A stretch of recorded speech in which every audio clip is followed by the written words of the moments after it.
Have you ever been told that your writing is too dark, too sad, or that it needs more levity?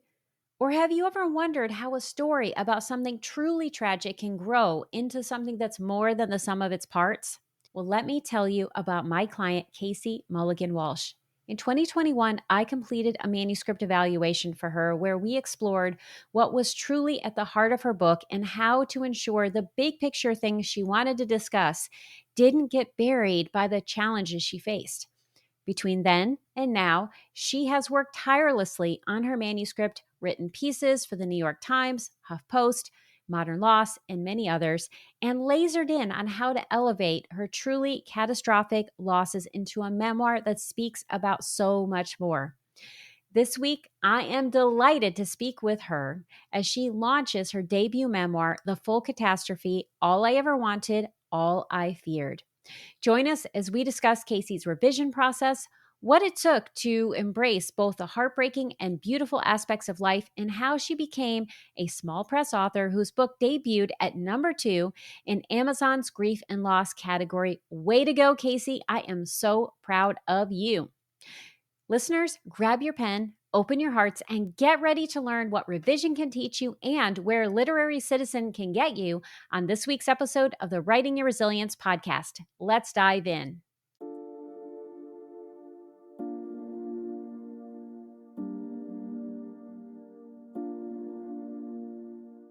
Welcome to Writing Your Resilience, a podcast for writers who want to create stories that change lives, especially their own.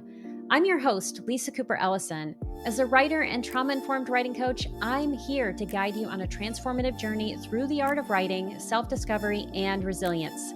Each week, I'll share my best tricks, tips, and strategies to help you write more authentically, craft deeper, truer stories, and overcome the common storytelling roadblocks we all face. Together, we'll explore how to bounce back when life gets tough and stay connected to your inner calling. So grab your pen, your notebook, and an open heart. It's time to do the work that changes the world, one story at a time. Hi, I'm Lisa Cooper Ellison, and I am excited to invite you to join me on March 5th for my course, Memoir Backstory. If you're a memoirist, you know that backstory is a crucial part of your memoir, but it can be so tricky to figure out how much to include and how to weave it in without overwhelming your story. In this webinar hosted by Jane Friedman, you'll discover what to keep, what to cut, and what to repurpose so that you can write a captivating story while also working on your author platform. Best of all, this webinar is only $25. To register, go to janefriedman.com/memoir backstory with Lisa Cooper Ellison or click on the link in the show notes. I look forward to seeing you on March 5th. Well, hello, Casey. I am just overjoyed to have you on the podcast today because we get to talk about The Full Catastrophe, your memoir that is coming out now, which I am so excited about because I've been a part of your journey. You absolutely have been a part of my journey, Lisa, a big part of my journey. And I'm just thrilled to be on your show. I just so admire your podcast. I listen to every episode and I honestly learn something every single time. So I'm so grateful for you having me here. Thank you.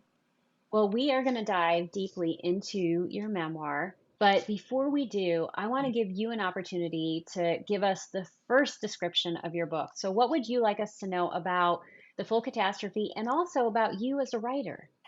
Wow. Well, The Full Catastrophe is my story of the search for belonging after repeated loss and navigating uncertainty and learning to live with grief beside joy. I was orphaned at 12 and my only sibling died when I was 20. And that set me off on a search for home that really rose above every other goal I had in life. And I did create that family I dreamed of. But when my marriage began to fall apart, I embraced a new spirituality that became a lifeline during a hostile divorce. But then the unthinkable happened, the death of my 20-year-old son, Eric.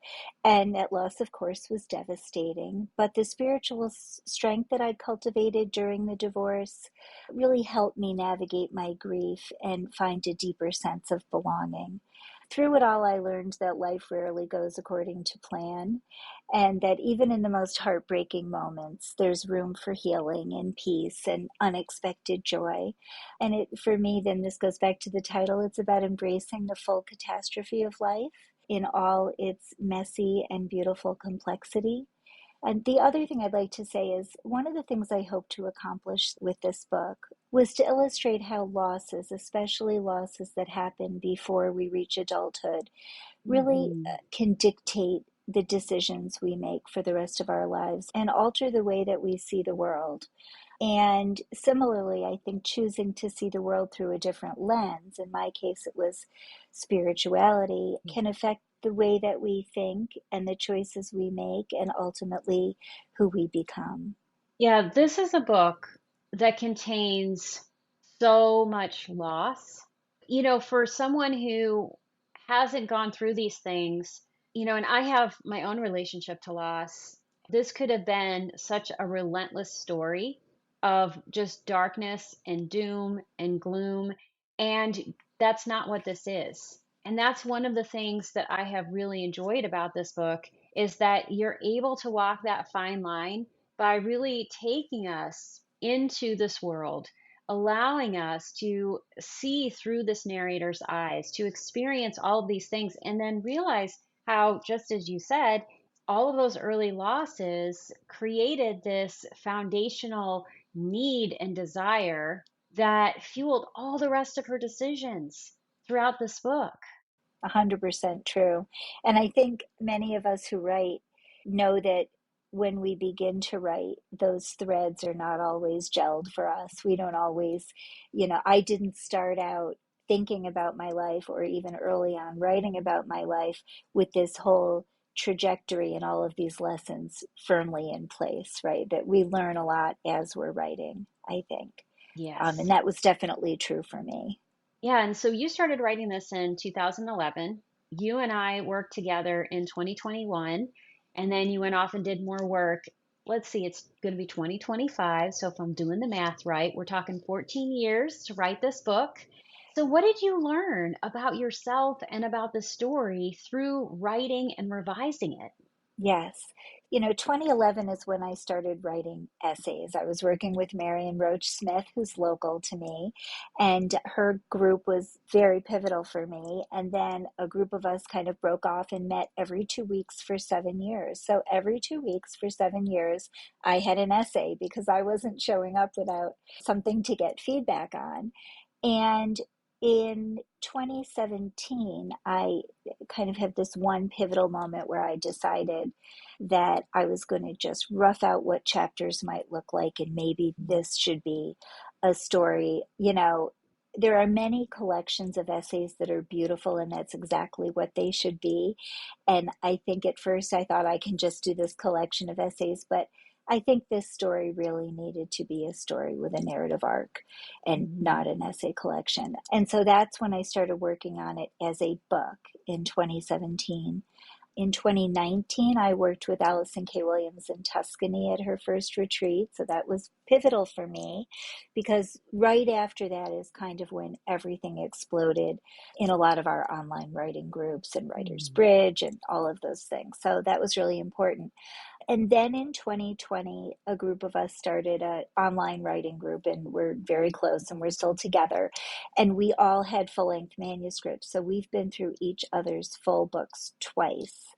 And in the middle of that time is when I worked with you. I felt as if I thought I had the whole story there. I thought I was close, but I just wasn't that sure that the beginning was riveting enough. You Mm. can't tell an agent or publisher that it gets really good in the middle.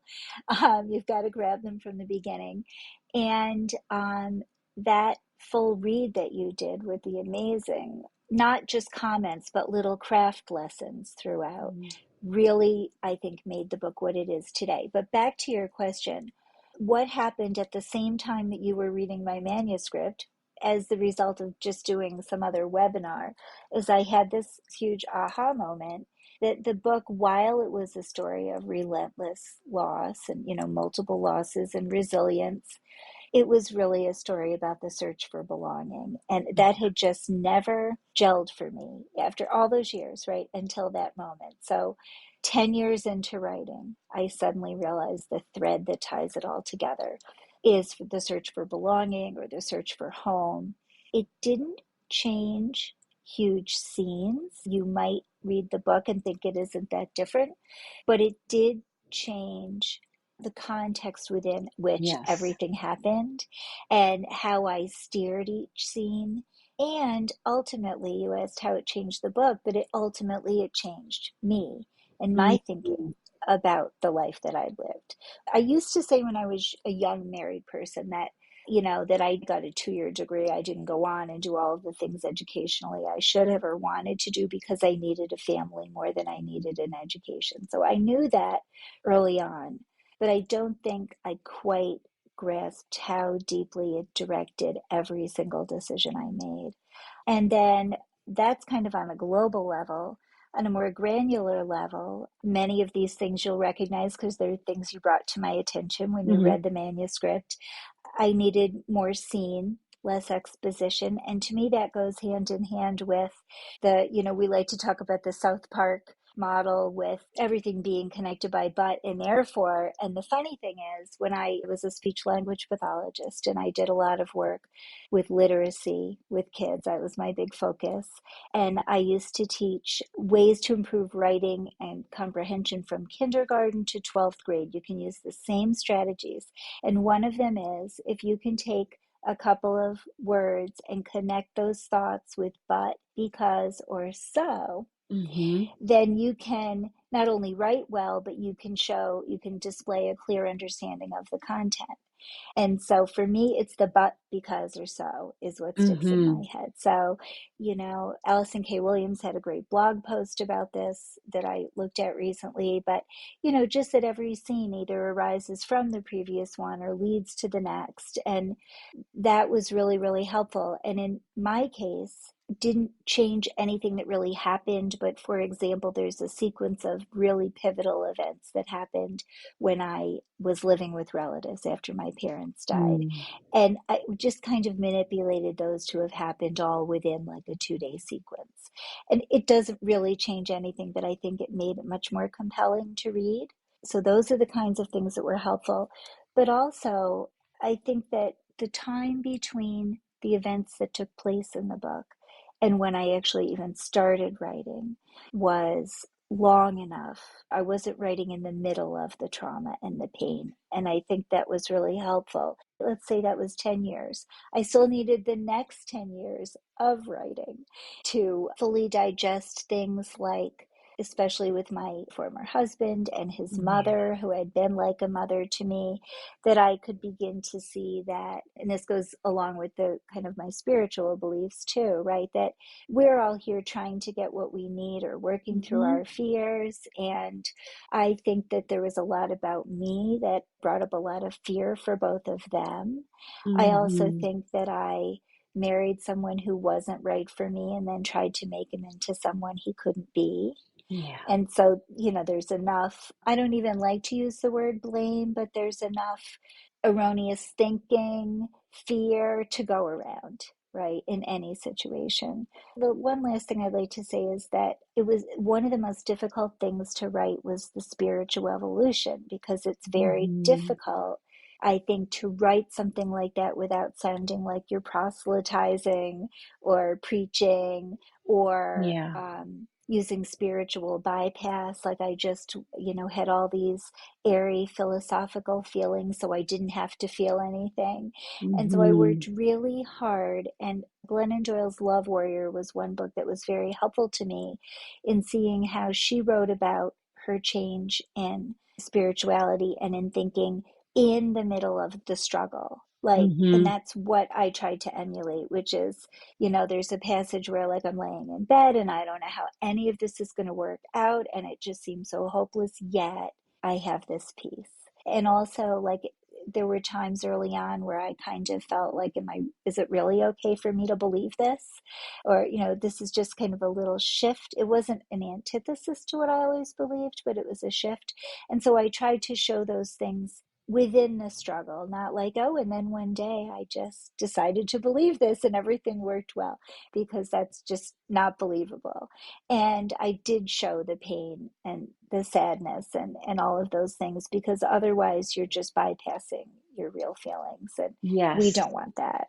No, and I think readers they call BS on it because it's not really how it Yes, works. And I right. really felt like you walked that line really well between Thank you. saying, this is what I rely on. This is what's helping me cope and helping me get through this awful experience. And I still have feelings about this awful experience. I don't always behave in ways that I would have liked to have behaved in these awful experiences. And so I want to just summarize some of the things you just said. And one is that you needed time away from the situation before you could really write honestly about it. And then it took time and a lot of drafts to be able to digest and process and understand that.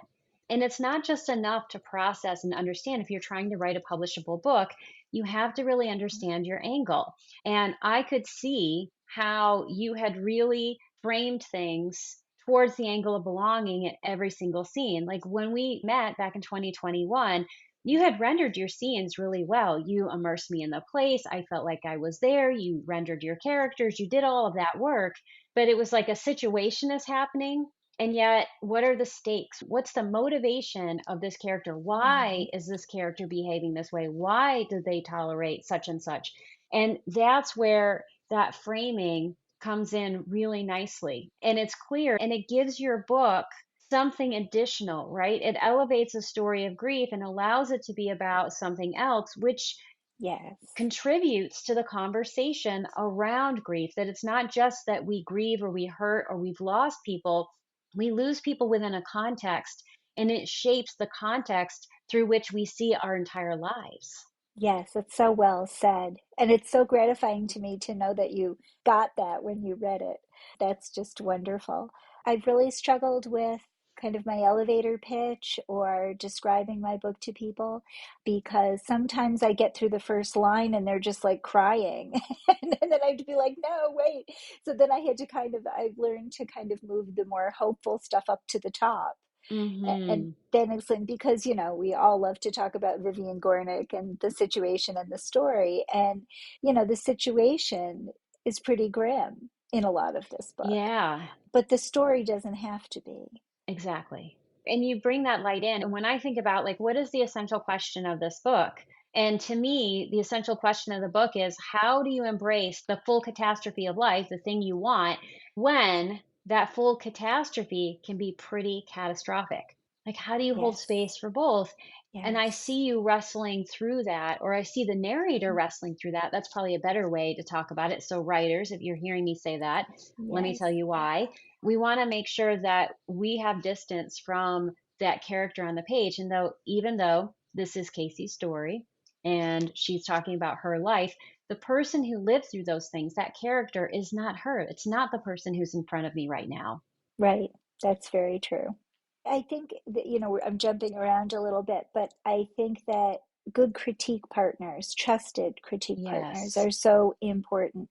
You really need to trust your inner voice, but Hmm. that comes after. I mean, I love that. Have you seen that meme where there's a pizza and it's a whole pizza and it's got like a whole chicken on one half, like the whole bird, and then the other half has chocolate sprinkles and M&Ms, and there's some olives thrown on there, and the caption is, "Thanks for your comments on my draft. I've made all the edits." Oh my Like gosh. if you listen to everyone, that's what you're going to have, the pizza with the Hmm. chicken and M&Ms. But it's hard, I think, when you're a new writer and you first get critique and you can feel, super misunderstood Yeah. or defensive, or, well, maybe they just don't like me. I mean, there's so much that comes up Hmm. in the very beginning. And then I think you have to learn to listen with discernment, right? Yes. So one thing is, you don't need to discuss every comment. It's not like you're defending yourself, right? Hmm. But that being open to the fact that maybe the people you're working with know this one thing about craft that I haven't learned yet, right? Or Right. maybe they have something, something to teach me. And so a little shift off of that is that there were times, I mean, we all like to say in our writing group, we've all cried at one point or the another, right? And there are those times where they just don't understand what I lived through. Right. They don't get this. And there is that old adage that's so important that you critique the writing, not the life. And that's Mm-hmm. really important. But there have been times when because I trust these people, that I've pushed through that to either, if you don't get it, I have to write it more clearly. We know Mm-hmm. that. But maybe I don't even get it as much as I Yeah. thought I did. Maybe there's something in that situation that I'm looking at it from my one perspective. And I don't have to agree with them, and it has to ring true for me. Yeah. But maybe I should just sit with it a little bit. And sometimes it's just more a matter of I'd write a line that seemed self explanatory, and someone would say, "That doesn't make any sense to me. What do you mean? Why does it matter?" One example I can think of is at some point I said something about understanding that we operate either out of love or fear, and sometimes people are acting out of fear. And somebody else who doesn't maybe think just like me said, "Well, what does that matter?" And I just said, "Well, it doesn't change what happened, but it changes me." That's the Yeah. line that needed to be in the book that wasn't there. And so, I just think it's time away from the event, then it's the time Mm-hmm. of writing. But I do think trusted critique partners, I don't think any of our books, we all feel like, would not be what they are if we hadn't had this group. Yeah, trusted critique partners are so important. And yet you pointed out something that's really important. And I'd like to unpack it a little further with you if we can. Hmm.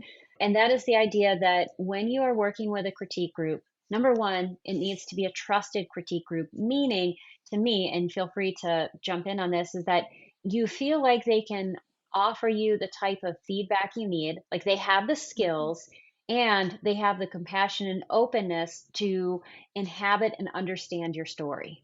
Yes. And that the critique is positive, and I don't mean positive like, oh, yay, yay, right? But that it's productive critique that's designed to be Yes. helpful to you, not to be demoralizing. Mhm. Even in the best critique groups, you can walk away demoralized. I mean, no group is perfect all the time. Then you have to interrogate yourself. Well, what is it about that Yes. makes me feel that way? Is that just the emotional connection I have to the event? Or is it the emotional connection I have Mhm. to thinking I wrote it well? And, you really have to sit with that sometimes. I also think that trust with critique partners is built over time too. Yes. I think when you have people that have demonstrated ongoing commitment, then all the stakes change, for the Mhm. better. Yeah. Absolutely. Some of the best critique groups I've been in have been around for a long time, and they've Hmm. also included people who have frankly pissed me off. And Yes. I found that the things that upset me have actually been for my highest good, right? So it's not Exactly. bad, but the worst kind of feedback to me is feedback like, "Well, it doesn't work for me as a reader." Like, "Okay, and what do I do Yeah. with that?" Yeah, yeah, exactly. Exactly. But I think the end result of all of that is that, because what I can fall prey to is wanting to get too many opinions. And I have Yes. another very trusted writing editing friend who will say, like, "Stop. Just Mhm. now it's time to go with your gut. Like, go with what Yes. works for you."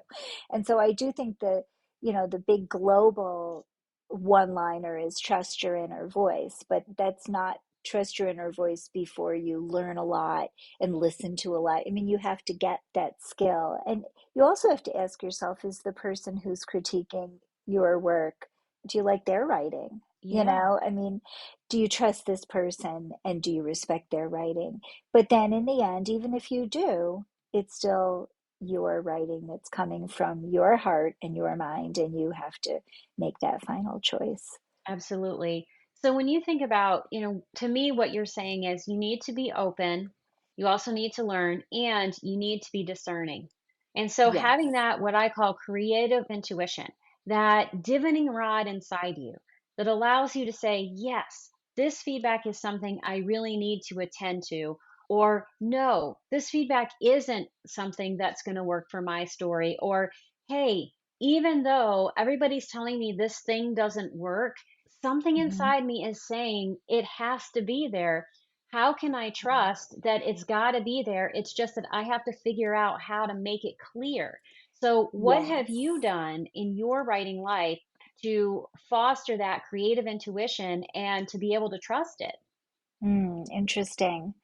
I don't know if I could pinpoint exactly what I've done, but I do know that sometimes you can give your work to an editor specifically to have huge swaths cut. Like, I know this is too long, this Mhm. has to go. And some of the time I've tried it, even though I thought the big section, for example, that didn't need to belong there, made a lot of sense to me for it to belong there. Yeah. I've always, I think, tried to try it without, because sometimes just something happens. When you see the rest of the work that's juxtaposed now because of that thing Yes. that's gone, or someone suggests you move this section up here. I had one time where, I don't know, I moved something to the beginning. I think it was the second chapter, and it was just a whole different scene than it was buried Right. in a chapter. So I think sometimes it's just try it. I've had people say, well, maybe the whole spiritual part of this is a little too far afield. Like, maybe just make it about how you learned that you weren't in control of everything. Mhm. And that, for me, I thought about it for a second, but for me, that could be a really good book, but that's not the book I was writing. Mhm. It wouldn't have been a genuine representation of my story. So I think you try it, but if there's just something internally that tells you if you're on the right track or not, and sometimes it's hard to know, but when you clearly know something doesn't feel right, then don't do it. Absolutely, because if you do something, even if somebody's like the super smart editor person who knows all the stuff, if it's Right, not right for your story and you do it, it's never going to feel like your story. So right. you have to trust that inner knowing and know what it feels like. So for me, Hmm. my inner knowing feels like sometimes a warmth or a tightness in my chest. I'll feel that as like a yes or a no. Where do you feel it in your body?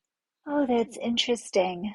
I think if it's a no, it's kind of my stomach has always been my Achilles heel. It's kind of, I can have something like that happen and instantly my stomach hurts. Mhm. So there's kind of those things. I feel like if it's the times that people have suggested something or on my own, I've moved something or changed it or whatever, I think there's like almost a lightness. Yeah. There's a little kind of feeling of giddiness almost that, oh, this is Mhm. sizzling for me right now. Yeah, I think that I would say that. I want to say that one of the things that you had talked about, because, and this goes back to how it takes a while to get perspective, maybe a long, long while.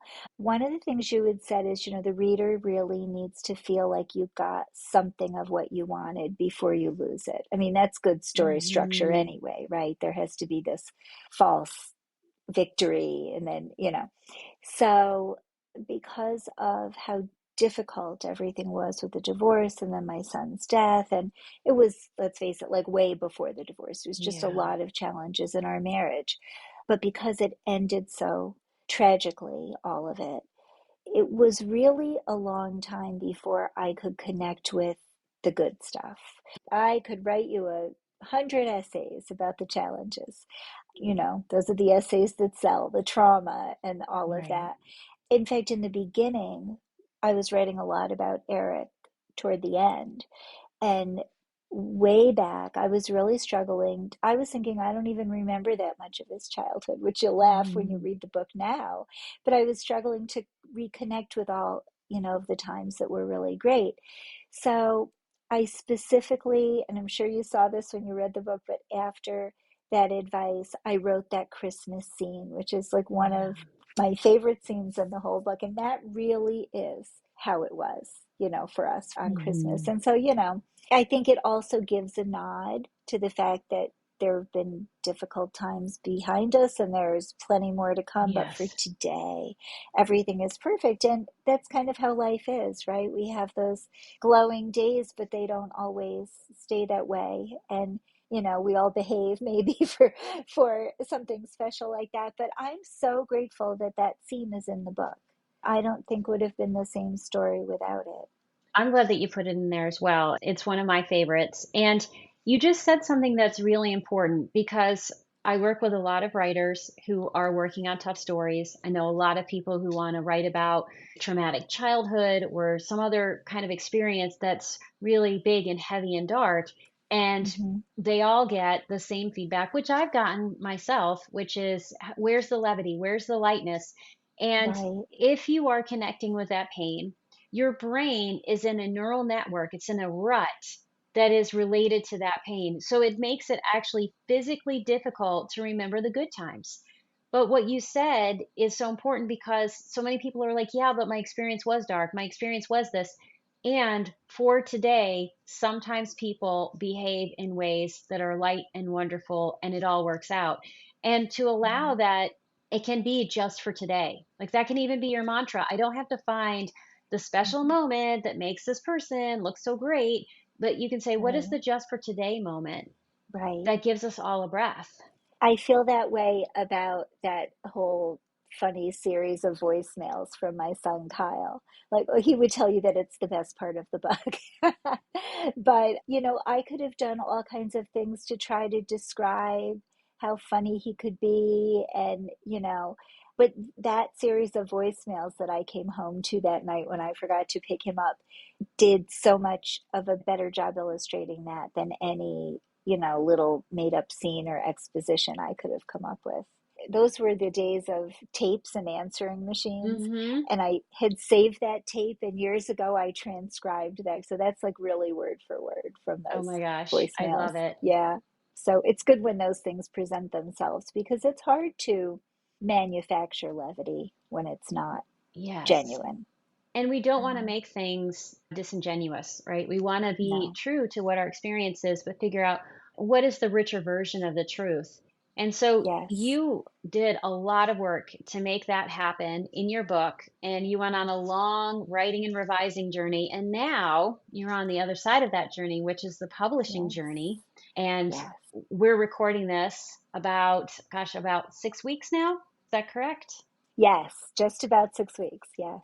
So 6 weeks before the release, and you are in that gauntlet in the lead up to your book launch. And this is a book from a small press that is Hmm. mighty, right? It's a great press, Yes. Matina Press. I love them, and Yes. they put out wonderful work.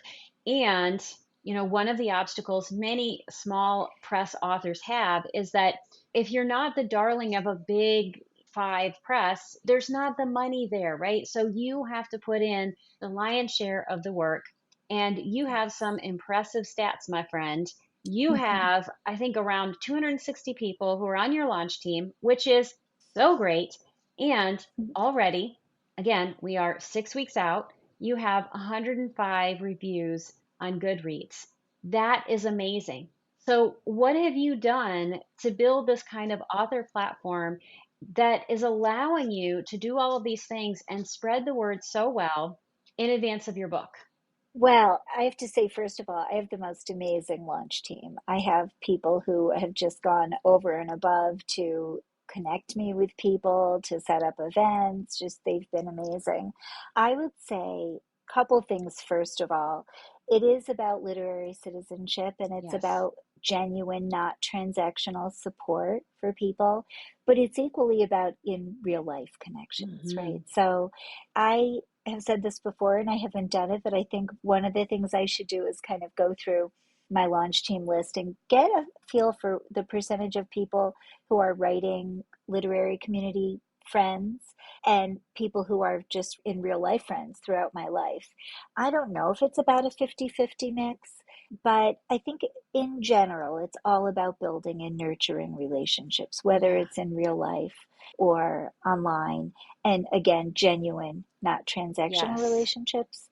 I'd say if I just bulleted it out, it would be start early, stay organized, and save everything, and be sincere and express gratitude, genuine gratitude, Yes. right? So I would say about 4 years before I signed with Motina, I started really developing connections within the literary community. And again, I think it all started when I worked with Allison K. Williams in Tuscany. And that was when, right after we came back, Writers Bridge started. Some of your listeners may know about some of the binders groups. And so I got very active Hmm. in some of those. But then it's also going out of your way to go to an author's lunch party or a reading or, Hippocamp, which we all love and miss Hmm. so much.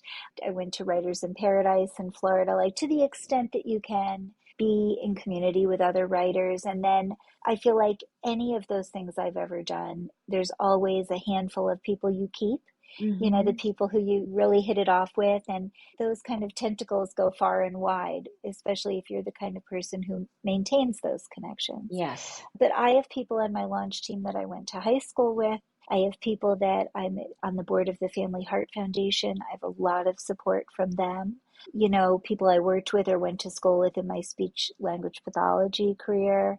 I can't even tell you, just all, I just basically asked just about everyone I could think of, but that leads to how you ask, right? So, Yes. first of all, I'm a big saver, so I've saved lots of lunch team letters from other people and took pieces that felt genuine for me. I personalized every one of those 260 letters because there's emails, because there's nothing worse than just getting what's clearly a stock email. Yeah. Obviously, a lot of it had to be stock. This is what it means, this is what I'd ask you to do. Hmm. But it only takes a minute to write a genuine little paragraph about how much you enjoyed working at this thing with this person or whatever. And a lot of very clear, if this is not the right time for you, if this isn't going to work for you, absolutely fine, you Yeah. know, and because you don't want anybody to feel pressured. First of all, if they feel pressured, they'll say yes and they won't do everything you ask them to do Hmm. anyway. And I'm a big, not necessarily that organized at home, but I'm very organized in my writing life. So I have all kinds of spreadsheets. And this is a little ancillary to building the team, but I think it relates in that generosity always comes back to Yes. you. And so, like, I have this elaborate small press spreadsheet or where to submit essays. I do not see any reason why I wouldn't share that with Hmm. anybody who's interested. Like, why not? You know? And so you develop some goodwill that way. Also, I've had a few of the pieces I've had published have really struck a chord, especially in the grief community. And so when people have written me or just make comments in some of these groups, I've kept a list of people that would be potentially interested Yeah. in the book. Because, sometimes you'll hear, oh my God, this piece moved me and I'd love to read your book. Hmm. Well, so you just say, I was so moved by your comment and I'm just checking to see if you'd be interested. And then I think that just all goes hand in hand with all the things we know about literary citizenship, about supporting other writers and contributing to the literary Yeah. community and, being generous. Also, I'm in that other Flash group and we just started a Substack based literary magazine. Yes. And that's like really exciting because we get to pick one person each with each set of submissions that gets the whole spotlight. And it feels so good to be able to do that for maybe a new writer, maybe an experienced writer. We don't know because we read blind, so we Hmm. don't know who we've chosen. And our first issue just came out, and it's called In a Flash. The piece we chose was just beautiful. And so it does feel really good, genuinely good, to support other writers. Yeah, putting out that energy, starting early, staying organized, and being a good human. That's what I always say. Be a good human. Don't be Yes, transactional. And don't right, expect a tit for tat, right? You might right. help all of these people, and they may not be the people who help you, Hmm. but Hmm. someone else will. And you Right. cast a wide net. You didn't just think of, oh, these are the writers that I know. Yes, these are the writers I know, and these are the people from the Family Heart Association. These are my Hmm. friends from college and the people that I worked with as a speech language pathologist. These are the people that I know in all of these other environments. And it's really important to cast that wide net. And one thing I will also say as a shout out to you is you offer reminders because people need them, and you make your ask clear and easy to execute on. And I think that's also really helpful. So you have done an amazing job. I am so excited to see where this takes you. And you've also offered so generously all of this, writing advice that you have for everyone. So I have two last questions for you. And one question is, we're in 2025. You are in the gauntlet, as I have already said. How are you Yeah. caring for and really nourishing your resilience as you prepare for your book launch in a year of change? Well, I would have had a very different answer for you a few weeks ago, but I had a health scare the week before Yeah. Christmas and I was hospitalized and everything is fabulous, but I'm deeply exhausted from this. Hmm. And so probably most of my friends would say that it's good that it happened because I'm not good at resting. And so it's kind of enforced and it's been good. And, sometimes that's a difficult question, right? Like, what do we do to Right. nurture ourselves? And I think I could talk about, hot baths and all that kind of thing, but this is kind of full circle to what we just talked about. I think that for me, my relationships are what nurtures me and Hmm. keeps me focused and sane. And so having this wonderful community of in-person friends, but also writing friends, actually three close writing friends who have just been through this, they've been very, very helpful in just having those connections. I still have to work on biting it off all at once. I still Yeah. feel like I have a million things to do. And if you ask me what they are, I have to take a minute. I just have that big cloud of I have a million things to do. Hmm. But I think knocking them off one by one and just reminding myself that I just do what I can do today Yes. brings me back as much as I'm able to. I will say that when I had this scare in December, one of the biggest things was yes, it's Christmas, but thank God it's not February because Yeah. if I had put all of this work into, we have wonderful launch events happening the week of the book launch, and I have several friends coming in from out of town, and it's just going to be Hmm. so exciting. And that would be more of a disappointment than missing Christmas Yeah. to miss that. So I'm really grateful for those. I think that's the nurturing too. Self nurturing is the relationships that I have with people and the gratitude I have for them. Hmm. Yeah. Relationships, gratitude, and it sounds like your willingness to receive their care and their help as you allow yourself to rest. And Yeah. I am so glad you're okay. Gosh, when I read about that, I was like, oh, how Yeah. Yeah. scary. It was scary, but it was perfect. I mean, it's one of those things, without going into detail, it's one of those things that you could look at either way, right? If you, Hmm. oh my goodness, this thing happened to me. But in retrospect, and even in the moment, I think I was so grateful. Yes, I missed a fun weekend in New York, but I was at the best hospital and I got the best care and I didn't have 1 second of second guessing because I knew I was in the place that I should be. And then the results of everything, really, I'm in better shape than I was before it happened. So I don't have anything to feel bad about. Back to nurturing, that doesn't mean like a week after it happened, just the other day, all of a sudden I did have that like, holy crap, this Hmm. is what just happened to me. So you have to kind of let that flow through you too. Yeah. It may not happen in the beginning, but there's comes a day where you're like, whoa, and then that flows through and then you can move on. Yes, So, letting those emotions flow yeah, through is so important. Well, if yes. people would like to connect with you, they want to see what you're up to, they want to learn about those events that are going to be happening for your book, and most importantly, they want to buy a copy of your book, what are the best ways for people to connect with you? Well, I think that probably my website, it's CaseyMulliganWalsh.com. That's basically a clearinghouse. I'm on all the social media platforms, including LinkedIn, but all of the links would be there. And in all of those platforms, I'm either Casey Mulligan Walsh or C Mulligan Walsh. So I'm not very hard to find. I have a Substack, Embracing the Full Catastrophe, and you can get to that through my webpage as well. And book orders, the book is available wherever books are sold. There is a page on my website that will have links to all of those things. I have a small hometown bookstore, Cambridge, New York, where the book is set, is the bookshop that if you order from, you'll get a signed copy. Nice. And yeah, I guess the short answer to that is pretty much everything anybody would need to know is on my website. Beautiful. And in case people are wondering, oh my gosh, she said that so fast, everything will be in the show notes. So fear not, it will all be there so that you can connect with Casey. And I just want to end by saying congratulations on publishing the full Catastrophe. Oh my gosh, I am so happy for you. And you have put in all the work.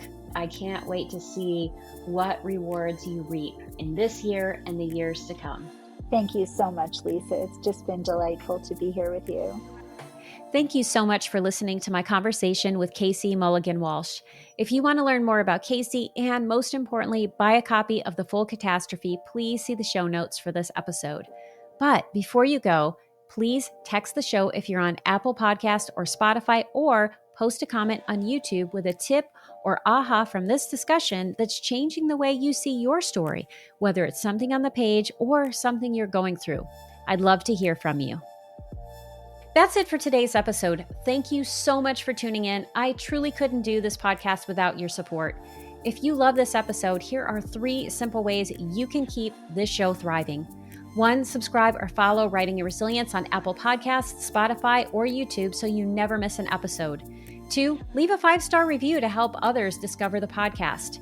3, join my engaged writing community by signing up for the Writing Your Resilience newsletter. As a thank you, you'll receive a free copy of Write More, Fret Less, a toolkit for gaslight proofing your writing practice. Have feedback for the show, a topic you'd love me to cover, or questions you'd like me to answer? Drop a comment on YouTube, text the show, or email me at writingyourresiliencepodcast@gmail.com.